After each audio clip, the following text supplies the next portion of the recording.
હિંગળાજ માતાની હકીકત વાર્તા। શક્તિપીઠની પાવન ધરતી। આ ઊંચા પહાડો અને ઊંડી ખીણો વચ્ચે છુપાયેલ છે એક અનંત શક્તિનું સ્થાન, જ્યાં કોઈ અજંપો નથી, માત્ર વિશ્વાસ છે। અહીં વસે છે હિંગળાજ માતા, જગતજનનીનો એક શક્તિશાળી રૂપ। પાકિસ્તાનના બલુચિસ્તાન પ્રદેશના મકરાન પર્વતોમાં આવેલું આ સ્થળ હજારો વર્ષ જૂનું છે। એવું માનવામાં આવે છે કે ભગવાન વિષ્ણુએ જ્યારે દેવી સતીના શરીરને 51 ટુકડામાં વહેંચીને ધરતી પર પથરાવ્યા, ત્યારે અહીં માતાનું માથું પડ્યું। આસ્થાનું આ સ્થાન આજ પણ જીવતું છે, ધબકતું છે। આજ પણ જેમ જેમ ભક્તો આ પર્વતો તરફ પગલે પગલે આગળ વધે, તેમ તેમ તેમની ભક્તિ ગાઢ બને છે। સંતો અને સાધુઓની યાત્રા। વિશાળ રણમાં પગપાળા ચાલતા સંન્યાસી, માથા પર કોમળ પીળો ફટકો, મોઢે જય માતાજીના ઉચ્ચાર, આયુષ્યભર તપ કરનાર સાધુઓ પણ આ યાત્રાને જીવનની પવિત્ર પૂર્ણતા માને છે। રસ્તો કઠણ છે, પાણી મળતું નથી, તાપ છે, પણ ભક્તિ છે, અને જ્યાં ભક્તિ છે ત્યાં માર્ગ છે। હજારો કિલોમીટર દૂરથી માણસો પગપાળા આવે છે। કોઈ ટ્રકમાં ધૂળમાં બેઠા છે, તો કોઈ ઊંટની પીઠે છે। હું માનું છું કે એ યાત્રા માત્ર શરીરથી નથી થતી, એ તો આત્માથી થાય છે। માતાની ચમત્કારી કૃપા। એકવાર એક સ્ત્રી, જેના ઘરમાં વર્ષોથી સંતાન ન હતું, દર વર્ષની હિંગળાજ યાત્રાએ પદયાત્રાથી જતી હતી।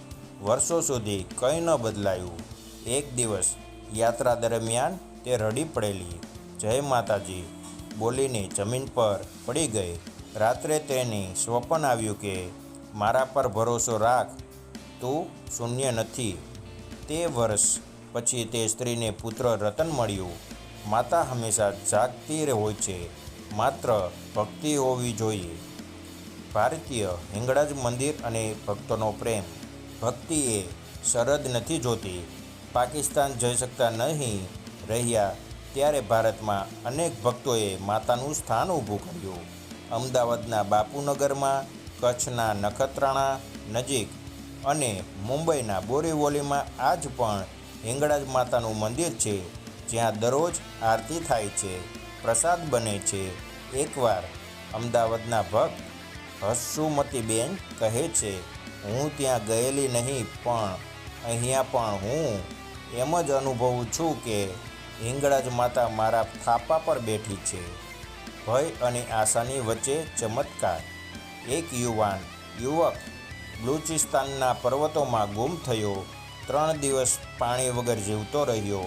ચોથા દિવસે તેણે ઊંઘમાં જોયું કે એક દીપ જલી રહ્યો છે, અને માતાજી કહે છે, તારું જીવવું હજી બાકી છે। જેમ તે આંખે ઉઘાડે, નજીક નદી વહેતી હતી, પાણી પીધા, બચી ગયો। આજ પણ એની ગામમાં માતાજી માટે દર વર્ષે દીપોત્સવ થાય છે। અંતિમ સંદેશ, તું ભક્તિ રાખ, બાકી હું છું। માતા હિંગળાજ એ માત્ર એક પથ્થર નથી, એ એક જીવંત શક્તિ છે, જે આપણી અંદર છે।